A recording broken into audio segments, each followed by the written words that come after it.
Y nos acompaña ya en la mesa de los desayunos Íñigo Errejón, que es secretario de Análisis Estratégico y Cambio Político de Podemos, que es diputado y que es candidato de Podemos a la Asamblea de Madrid. Buenos días.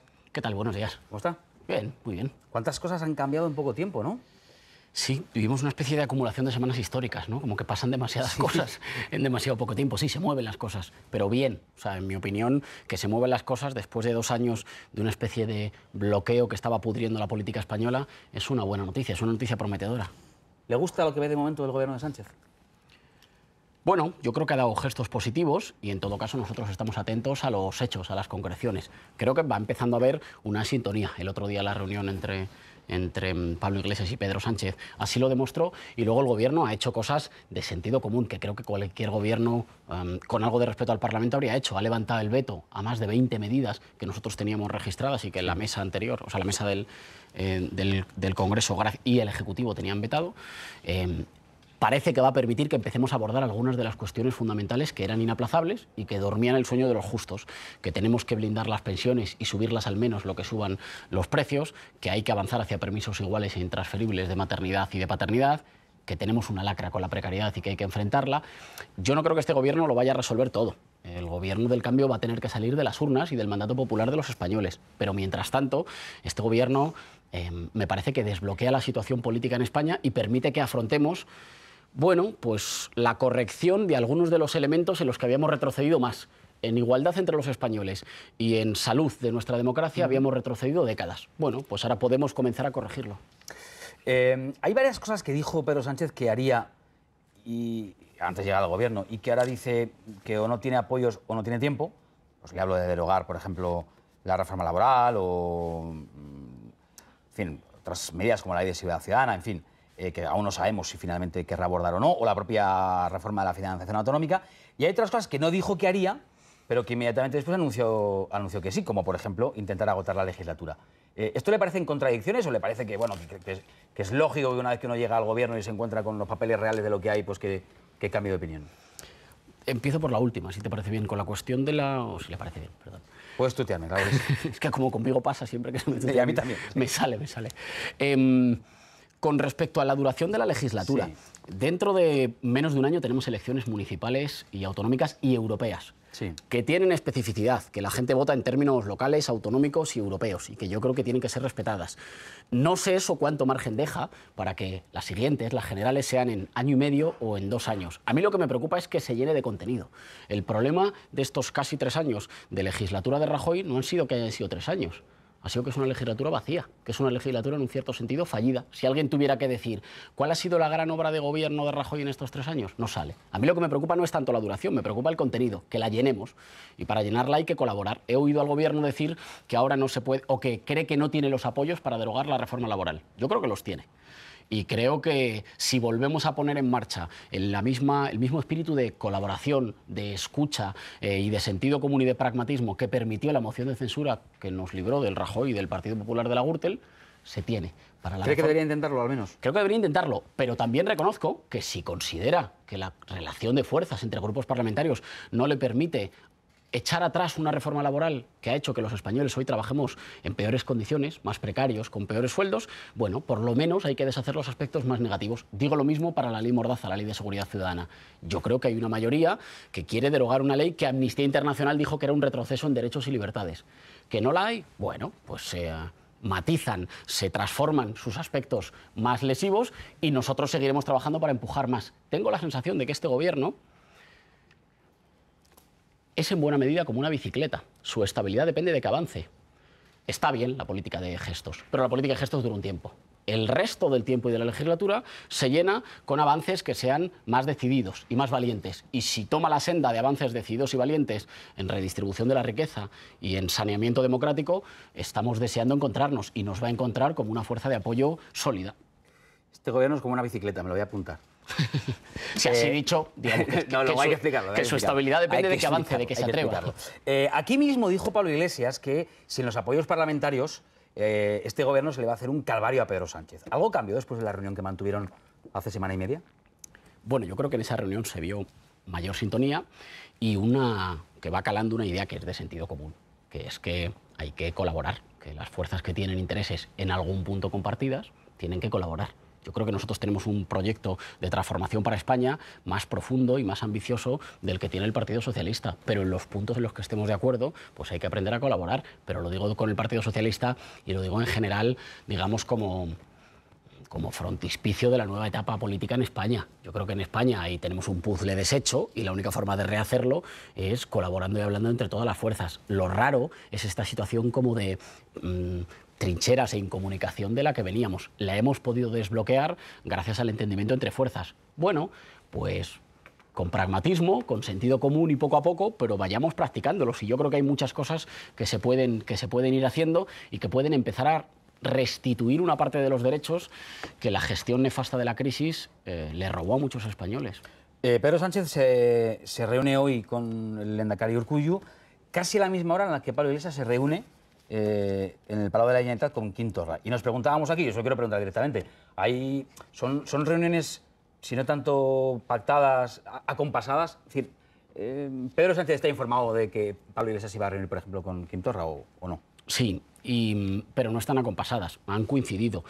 Son reuniones que formarían parte de la normalidad en un país donde hubiéramos recuperado hace tiempo la normalidad institucional. Es normal que los líderes políticos se reúnan y es normal que líderes políticos españoles se reúnan con el presidente de la Generalitat. Precisamente porque no están de acuerdo en la mayor parte de las cosas. Porque si estuvieran de acuerdo en la mayor parte de las cosas, las reuniones no harían falta. Es que yo me permito recordarlo porque sé que parece de perogrullo, pero es que las reuniones se hacen entre los diferentes, porque solo así se pueden solucionar las cosas.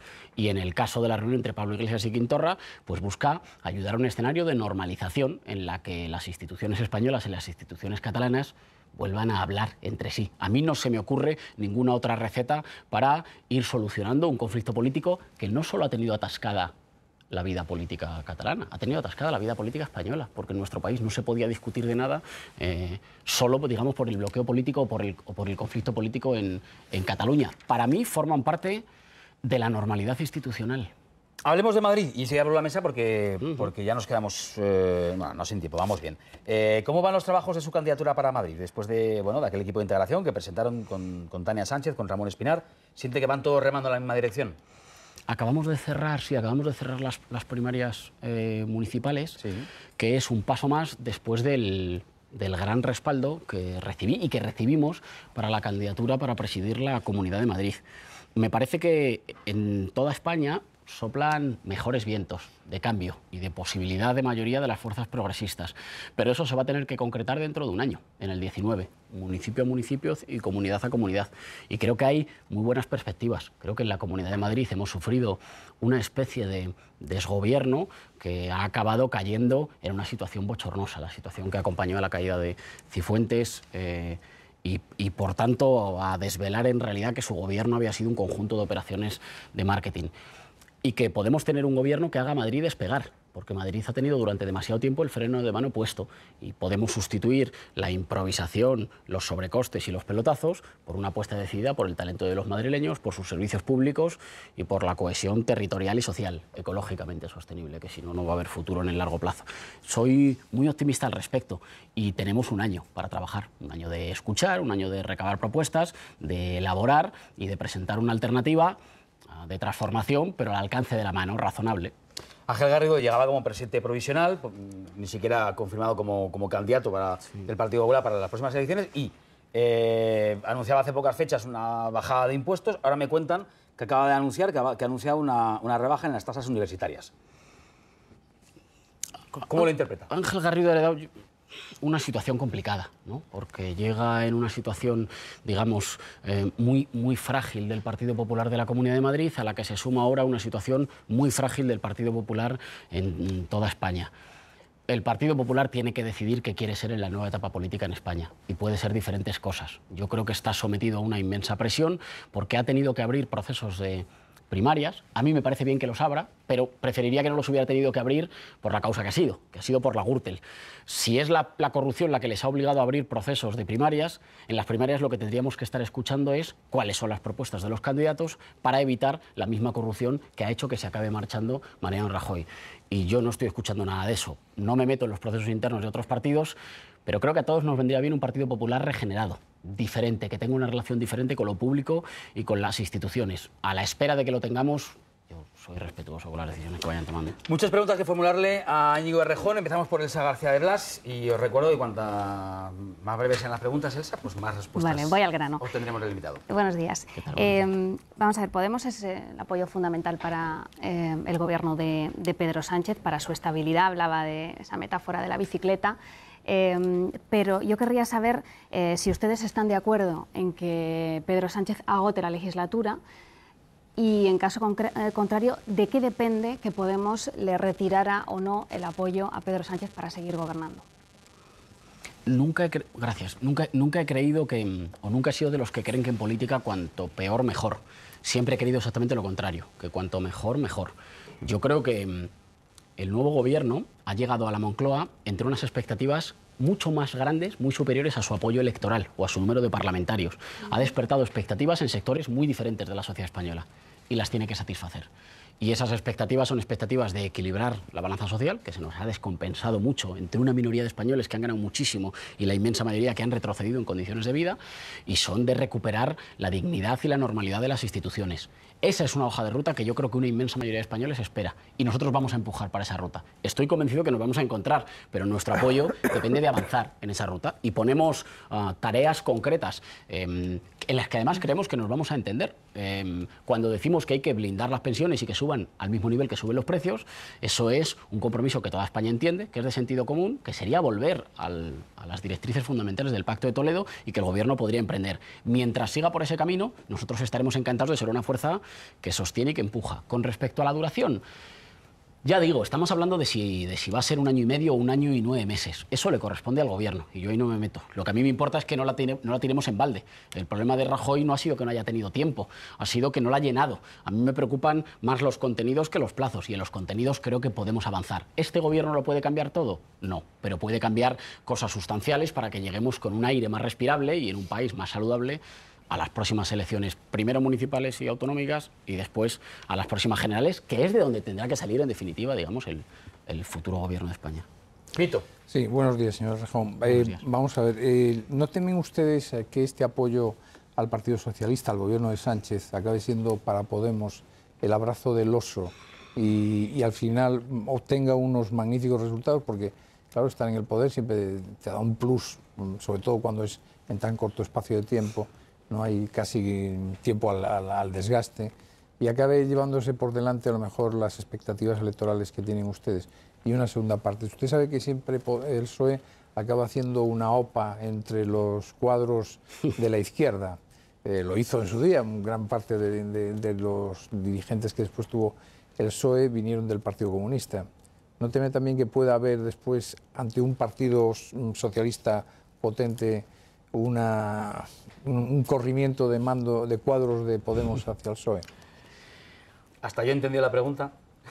Porque añado yo a eso, porque se ha rumoreado, no sé si hay algo de cierto o no, que incluso Pedro Sánchez se planteó ofrecerle a Íñigo Errejón algún puesto en su ejecutivo. Si se lo ha planteado o no. Si se lo ha planteado, eso yo lo desconozco. Le puedo decir que a mí nadie me ofreció nada. Es una discusión abierta. La discusión, no digo una discusión de Podemos, una discusión en España, la discusión de la pujanza o los meses iniciales de buena salud del gobierno o de buena relación, que también es típica, ¿no? Los gobiernos al principio tienen un tiempo de luna de miel con la sociedad española. Esa ayuda a sumar más o a sumar menos. Bueno, veremos. Yo, en primer lugar, y me parece lo más importante, creo que es bueno para España. Y es hora ya. Yo estaba un poco cansado de estas sumas y juegos permanentes en corto sobre si era bueno para las siglas o no. Las siglas son instrumentos para hacer cosas, pero lo que queremos es transformar nuestro país y hacerlo más justo. Es decir, transformar el país primero y las siglas después. Yo creo que es bueno para nuestro país. Ahora, si va a ayudar o no va a ayudar, yo creo que en estas condiciones, y si el Gobierno se atreve a hacer cambios, si hay buena colaboración y sintonía entre las fuerzas progresistas, vamos a sumar muchas más alcaldías y comunidades autónomas en el 19. Estoy convencido. Estoy convencido de que es mejor para nuestro país y que eso es lo más importante, pero en segundo lugar, que si contribuimos de manera decisiva a que este Gobierno afronte los retos y no defraude, eso son buenas noticias para todos. Creo que la colaboración, y con esto contesto a la última, la colaboración en política española ha venido para quedarse. Es posible que haya quien crea que se puede darle a rebobinar a la tecla y volver a la España de dos partidos. Me parece poco probable. Me parece que lo que vamos a ir es una España en la que los diferentes partidos tenemos que aprender a colaborar. Y creo que esa senda va a ser una senda de ganancia mutua. Eso espero, trabajamos para eso. Voy a este lado de la mesa, Chani Pérez Ares. Hola, Adelante, buenos Chani. días. Yo veo que ustedes son muy dados a consultar a la militancia, a las bases y eso para todo. Incluso hasta si sus jefes deben no comprarse un chalet. Pero lo que me sorprende es su reacción, los reactivos que son a que votemos todos. El señor presidente del gobierno dijo en sede parlamentaria y antes que esto era para una cosa de un poco tiempo y que luego íbamos a ir a elecciones. Ya sé que el lenguaje político es la ocultación o la mentira, pero es que para temas esenciales ya no se consulta a la base mayor, y la base mayor es decirle que no es ni una militancia, sino todos nosotros. Ustedes continuamente nos dicen, hay que votar casi todo, pero por ejemplo luego toman decisiones que, por ejemplo, van a eliminar la ley de prisión permanente revisable y no van a consultar a toda la población de algo que creo que es importantísimo.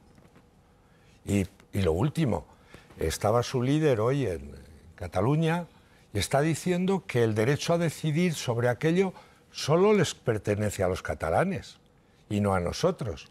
Oiga, ¿no le parece a usted que para tanto énfasis en que voten sus militantes no quieren que votemos los demás?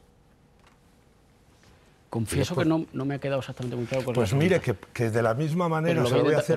Se lo voy a decir, no, pero ya que... Lo digo porque había muchos más juicios de valor que preguntas. Si sus militantes tienen que votar de verdad hasta para si se compra un chalet, ¿por qué no podemos votar el resto de los españoles cuando se ha comprometido? Y, por ejemplo, sobre la prisión permanente revisable. Intento responder como a las tres cosas que hay más o menos enmarañadas en la pregunta.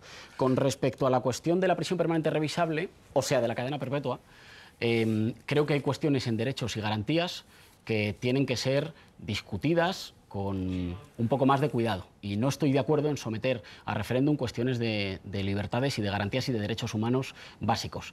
Hay otro camino. Seguramente en Italia o en Estados Unidos acaben sometiendo la prisión permanente o la cadena perpetua a referéndum. Yo prefiero otro camino. Pero hay partidos que efectivamente defienden, ahí supongo que serán más de sobrado, que defienden la cadena perpetua. Ahí lo que opinemos los ciudadanos no importa. Yo creo que se ha demostrado que los instrumentos punitivos que tenemos en España son suficientes. Los países que tienen penas más largas no reducen la delincuencia. En Estados Unidos hay más cadena perpetua. Incluso la prisión permanente revisable no es de Estados Unidos, es de toda Europa. Necesito que me deje responder. Sí, pero yo también puedo replicar. Has la pregunta y quiero escuchar la respuesta entera de Íñigo. Y luego, si hay tiempo, también la réplica. Conozco experiencias de países, por ejemplo Estados Unidos, donde hay cadena perpetua, incluso pena de muerte, y tienen mucha más criminalidad. Yo no hay relación directa, nunca. Así que ahí no estamos de acuerdo. Con respecto a la cuestión de si hay elecciones o no, mire usted, eso se lo tiene que preguntar al presidente del gobierno, que es quien decide cuándo hay elecciones. Nosotros tomamos decisiones sobre nuestros procesos internos, pero usted sabrá que los procesos internos de una formación política no son los procesos externos, los procesos del sistema político español. Si hay elecciones o no, lo decidirá el presidente de gobierno. A mí me parece bien que haya elecciones. Estamos hablando que va a haber en un plazo entre 1 año y medio o 2 años, es decir, que esta controversia va sobre 6 meses de elecciones, y yo digo que a mí lo que me preocupa es que esos 6 meses no pasen en balde, que el tiempo de aquí hasta que haya generales, que puede ser 2 años o 1 año y medio, toda esta controversia va sobre 6 meses, lo llenemos de contenido. Puede que haya quien prefiera que no se llene de contenido porque no quiere que se toque nada de lo que deshizo el gobierno del Partido Popular. Yo intentaré trabajar para que se llene de contenido. Con respecto a Cataluña, lo hemos dicho siempre. Nos parece que la única solución posible en Cataluña tiene que ver con el diálogo entre todas las partes, entre catalanes y después entre Cataluña y España, y con una consulta en la que nosotros queremos proponer que Cataluña encuentre un nuevo encaje para seguir formando parte de España. En esa consulta sobre Cataluña, los demás que no somos de esa comunidad autónoma, ¿podemos o no votar? Es lo que yo le pregunto. Es como la consulta que se prevé para los estatutos, que está prevista en la Constitución española, en la que votan los ciudadanos de cada comunidad autónoma. O sea, nosotros, el conjunto de españoles, no podemos votar sobre ese tema. Como en todos los estatutos, según prevé la Constitución española. ¿Sí o no? La rueda de prensa va después. La Constitución española. Quiero también escuchar la pregunta de Leonor. Venga, adelante, Leonor. Usted habla de sintonía, de colaboración, del sentido común del gobierno. ¿Significa eso que Podemos renuncia a hacer oposición o todavía hay algunos asuntos en los que quede un margen, un espacio para la crítica? Queda mucho margen, pero más importante que la crítica es conseguir transformaciones concretas. Cuando nosotros decimos hay que conseguir ya permisos iguales e intransferibles para hacer realidad la conciliación y para ir atacando la brecha laboral, que hace que las mujeres trabajen las mismas horas y cobren mucho menos que los hombres en España, lo que hacemos es marcar un horizonte. Si conseguimos que ese horizonte se convierta en ley, habremos logrado una transformación concreta. La crítica está bien, pero ahora tenemos un escenario, en mi opinión, todavía más positivo, en el que ya no solo la crítica, sino que las transformaciones, las realizaciones tangibles, materiales, están al alcance de la mano. Así que creo que tenemos una función, en mi opinión, ahora más importante, más productiva, que yo le reconozco que a mí me gusta más, que es que la mera crítica, que es proponer transformaciones, ofrecer colaboración y empujar para que se hagan realidad. Creo que la política española no andaba mal de crítica. Hemos acumulado 3 años que en realidad de crítica y de controversia esa asignatura la teníamos bien aprobada. La asignatura que faltaba por aprobar era la de transformaciones concretas que se ocuparan de los españoles más golpeados durante la crisis. Ahora lo tenemos al alcance de la mano y para mí debe ser nuestra principal tarea. Le quiero formular preguntas sobre 2 cuestiones que son actualidad estos días y que estamos permanentemente viendo cambios ahí. Uno sobre inmigración. Decía esta mañana, bueno, al ofrecimiento de la alcaldesa de Barcelona, Ada Colau, de que el puerto de Barcelona acoja a los 1000 y pico migrantes que van en este momento a la deriva en otro barco, ha respondido ya el ministro de Fomento, ha dicho a Ábalos que no, de momento no, y que además tiene que ser una política conjunta de la Unión Europea y que España no se puede convertir en el salvamento marítimo de urgencia de la Unión Europea. Eso ha dicho Ábalos esta mañana. Eso por un lado. Y por otro lado le quiero preguntar también por el asunto de la manada, que ha sido también muy controvertido en las últimas horas. ¿Cree como la ministra de Justicia que ante casos como el de la manada y su libertad bajo fianza, la reforma más urgente de todas es la mental? Gracias por las preguntas. Con respecto a la primera. Sí. España se comprometió a acoger, creo que en torno, estoy citando de memoria, o sea que los datos puede que me bailen, en torno como a 9.300 refugiados. Hemos cumplido aproximadamente el 13%, de un número que ya de por sí es muy bajo. Los fondos para acogerlos están previstos, las dotaciones municipales y las instalaciones están previstas. Lo que faltaba era un compromiso del Gobierno central. Creo que fue un magnífico gesto para toda Europa y para el mundo la acogida del Aquarius y de los refugiados que iban al borde del Aquarius. Nos colocó exactamente en el extremo opuesto de los Salvini y de los Trump. Y a mí me gusta ver a mi país, me gusta ver a España en el extremo opuesto del Trump que mete a los niños en jaulas. Me parece bien, pero queda mucho por recorrer. Nosotros tenemos que cumplir nuestros compromisos internacionales. Ya digo, hemos cumplido el 10%. Ahora bien, y creo que la cumbre lo ha puesto de manifiesto, esto no puede ser una política exclusivamente española. Digamos, Europa tiene que asumir sus responsabilidades al respecto. No puede lavarse las manos y externalizarlo. O con Turquía como gendarme de fronteras, o diciendo esto es un problema de quienes tengan costas mediterráneas. Aquí tiene que haber un compromiso europeo. Yo creo que se ha dado un paso tímido, pero un paso en el que tenemos que adoptar una política europea que se haga cargo de la acogida y de la defensa de los derechos humanos, porque no hay otra solución, porque honestamente no hay otra solución y quien la tenga la debe poner encima de la mesa con honestidad y debe decir, mira, a mí me da igual que los barcos se puedan hundir en alta mar y, en segundo lugar, con el único efecto que tenemos que combatir, que es el efecto expulsión. Nadie se va de su país por gusto. La gente se va de países arrasados, de países a los que nosotros hemos continuado vendiendo armas y a los que además hemos cortado la ayuda al desarrollo. Hasta que esos países no sean lugares seguros, estables, con instituciones y con posibilidades de desarrollo personal, la gente seguirá huyendo de ellos. Con respecto a la manada, muy rápido. Lo digo solo como ciudadano. A mí me asquean las decisiones que se han tomado al respecto de los violadores. Me asquean como ciudadano, me asquean moralmente y me preocupa que en nuestro país, que desde 2003 han muerto miles de mujeres en nuestro país, asesinadas, agredidas, violadas, no nos tomemos en serio que tenemos una lacra que se llama violencia machista, violencia contra las mujeres, que es una lacra que hay que combatir en lo cultural, que hay que combatir con formación de los jueces y fiscales, que hay que combatir con presupuestos. El Gobierno congeló los 120 millones de euros en prevención, el Gobierno anterior, en prevención de la violencia machista, y que a lo mejor hay que combatir también con una reforma de la ley que le llame al pan pan y al vino vino, y que a las violaciones les llame violaciones. Desde el respeto a las decisiones judiciales, creo que tenemos que hacer todavía mucho. No podemos tener campañas institucionales que les piden a las mujeres que denuncien como si fuera un problema individual y luego cuando denuncian las dejan solas. Nos hemos quedado sin tiempo, esa cámara ya se lo conoce, se acercará a su posición, yo le presto este rotulador y cuando la tenga a la altura del brazo, pues veremos la firma de Íñigo Errejón, que ha venido... Aquí, ¿verdad? Hacía tiempo que no venía a desayunar con nosotros. Hacía tiempo que no venía. Eso decía por eso. La última claro. vez hacía más frío. Porque luego damos de desayunar siempre que viene. Efectivamente. Íñigo Errejón, gracias por haber venido. Bueno, muchísimas Buenos gracias. días. Muchas gracias. Gracias, Elsa.